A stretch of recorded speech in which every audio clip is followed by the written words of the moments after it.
All right, Aquarius. So you pulled a card from Lay Vampire that's been showing up a lot lately for me. Ancient, Ancestry, Egypt, and Magical Inheritance. And then from Chakra Wisdom, you pull Forgiveness. Now, Ancient.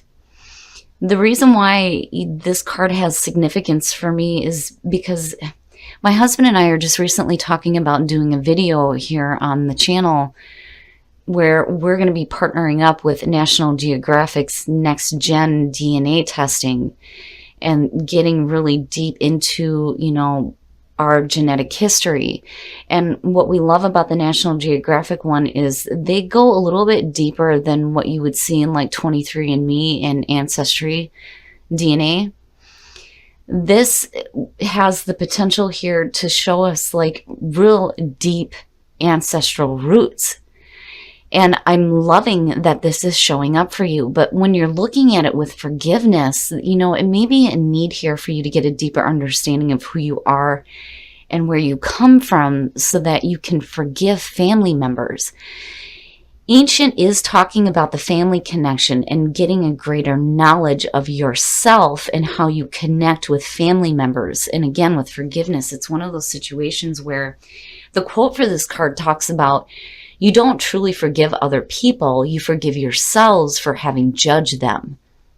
But it does talk about in the inspiration how, there may be a need here for you to like focus on your intention and not on the pain when it comes to needing to do some family healing.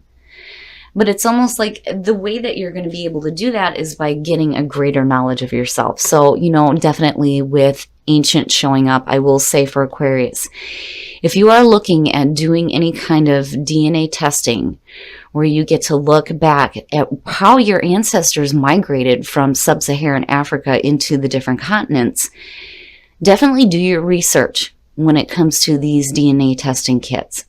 But this is also good too when it comes to doing some meditating and tapping into, that ancestral energy and seeing,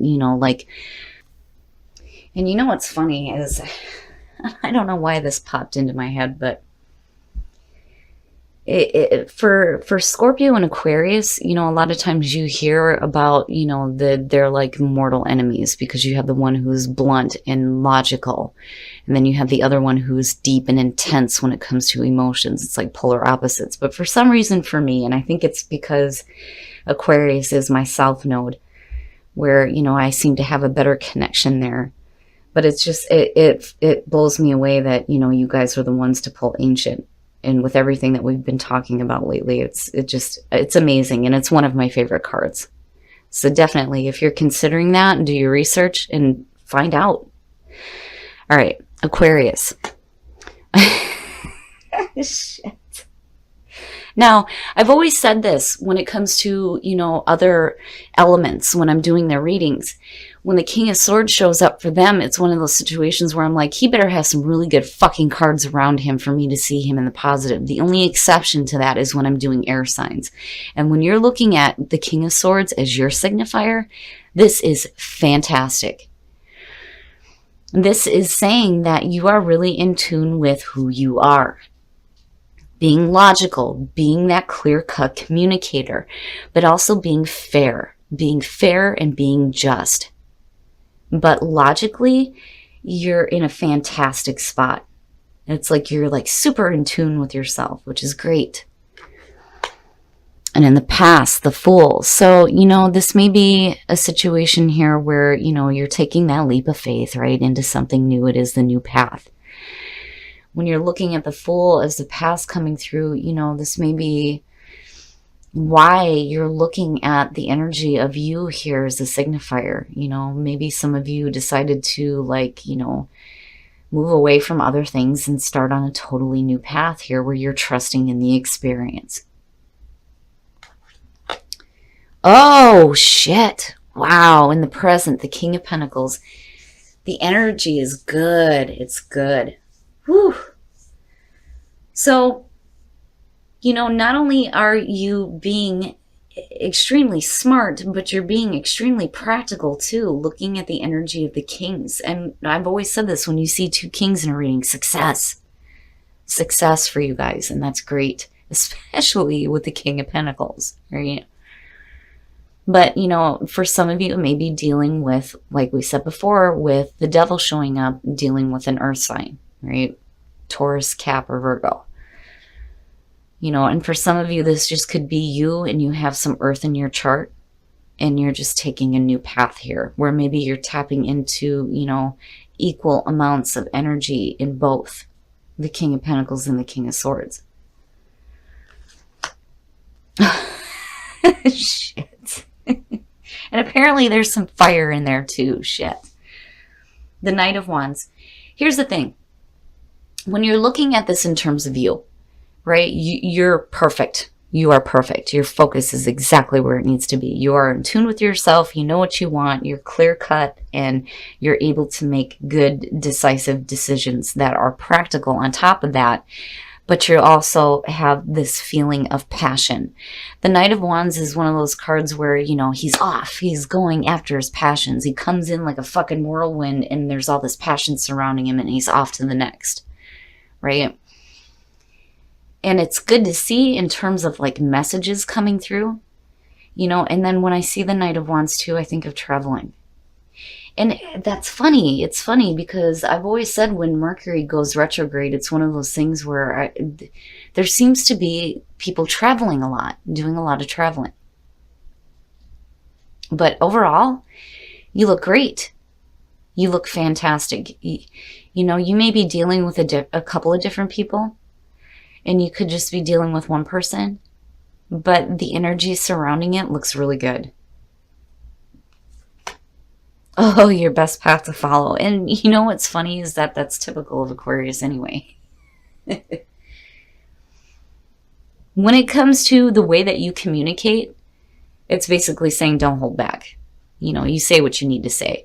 The Seven of Wands very much is about using your voice. I've always said that this card is, I'm not taking any more shit. This is how I feel.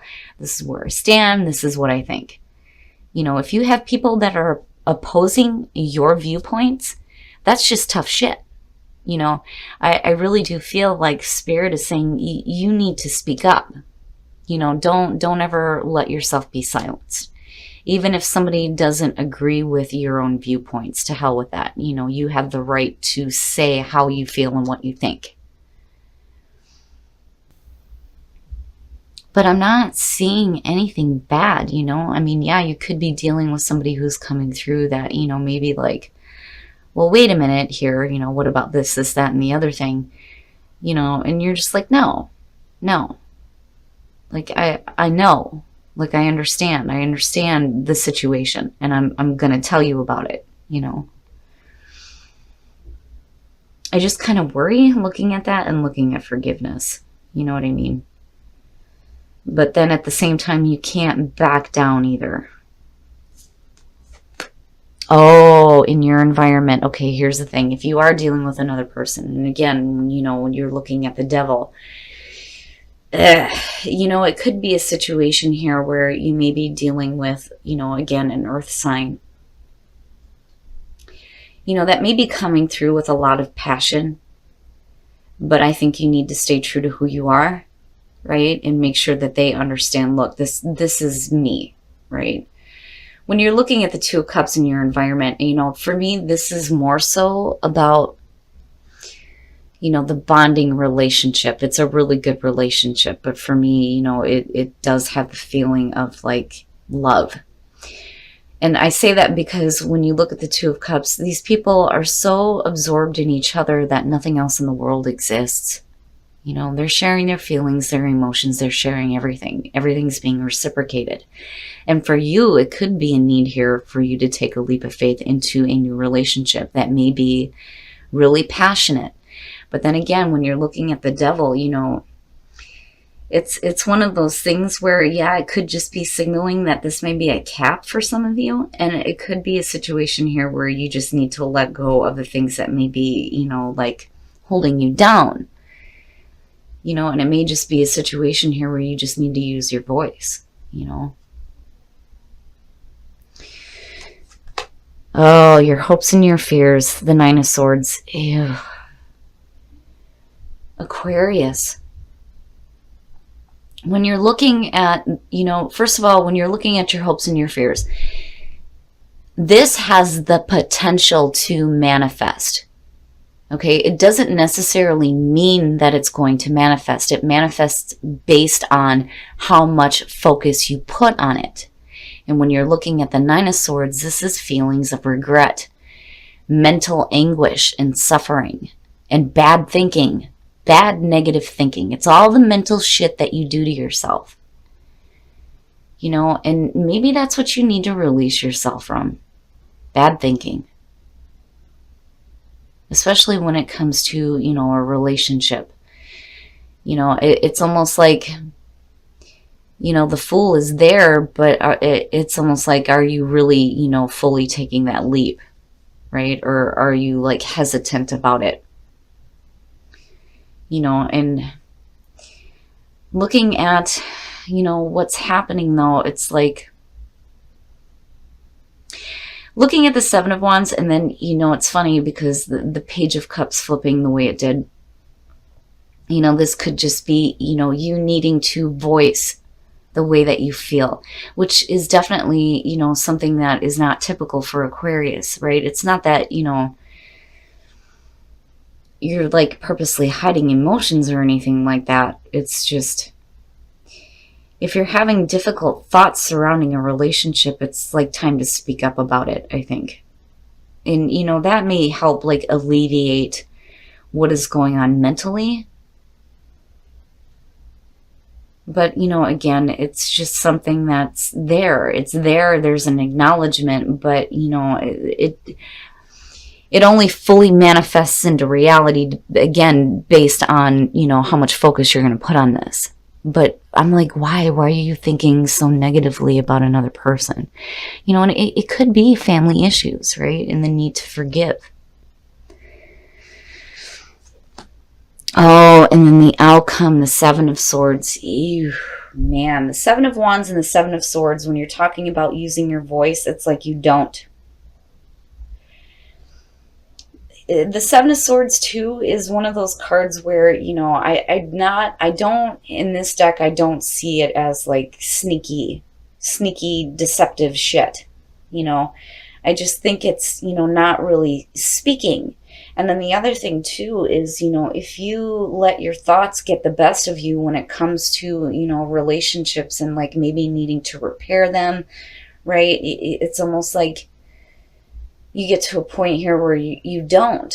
It's like you don't. And maybe you do. Maybe you do need to start speaking up, especially if, you know, and then the other thing that I'm hearing is like somebody interfering in a relationship, which could be causing like some mental distress where, you know, maybe you're not wanting to speak up because you're not wanting to like cause problems. It's almost like, because, you know, when you're looking at the relationship, right, and again, if you're dealing with, you know, an earth sign, it's like,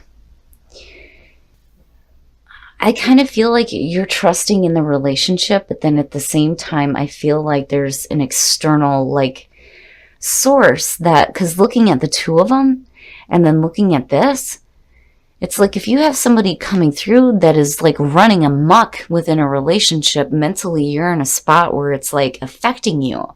But are you going to speak up about it, or are you going to be silent about it? And I do feel like that for some of you, you know, this whole situation is saying that when you're looking at it here, you need to speak up. You know, you got to speak up.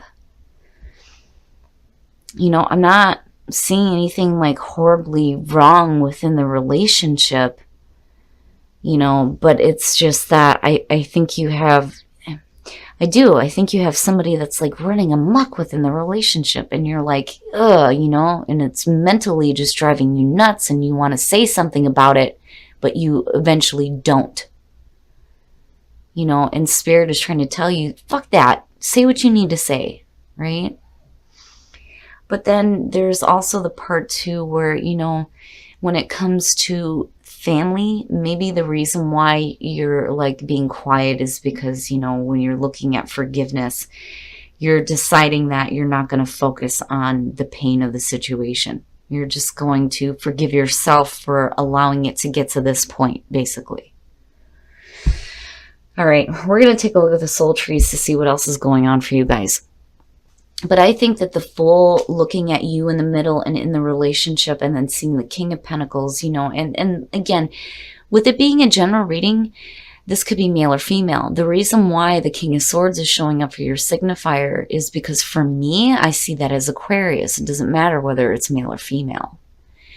To me, it's just saying you very much know how you think and how you feel about this situation. I think that you have faith and trust within the relationship. It's just that there may be, an outside meddling source is what I feel like, just looking at these two.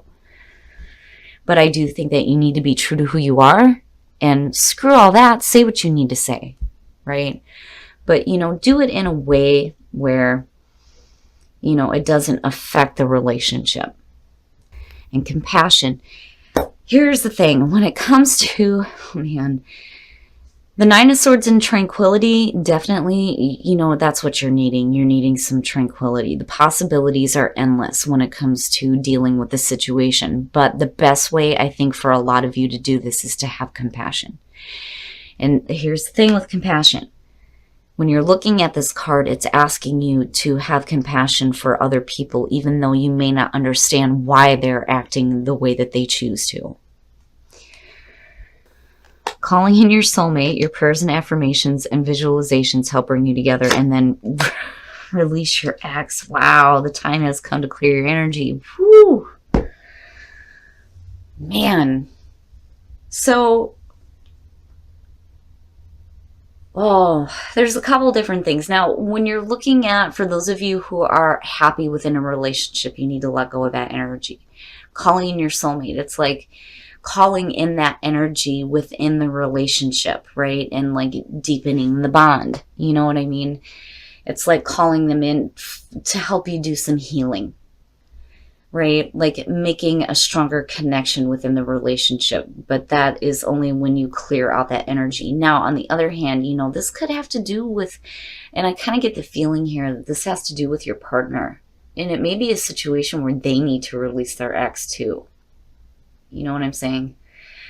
But when I see calling in your soulmate, when I ask that question, and when I ask the question for what are the messages for couples, and I see this card, you're calling in your partner to act as if they are your soulmate and start helping you learn and heal through difficult situations. But, forgiveness, there needs to be forgiveness and some compassion from Aquarius. And I think that that's what will help bring some tranquility to the mental crap that may be going on. And again, it may be a meddling outside source, and it may be an ex situation. Now, for those of you who are single, this may just have to do with family relationships, and if you're meeting somebody new, just make sure you take the time to get to know them. But I also feel like that's a part of, those who are in relationships too, right? Getting to know your soulmate. But overall, Aquarius, I do think that Spirit is trying to tell you here that there is a way for you to say what you need to say without being too brutal.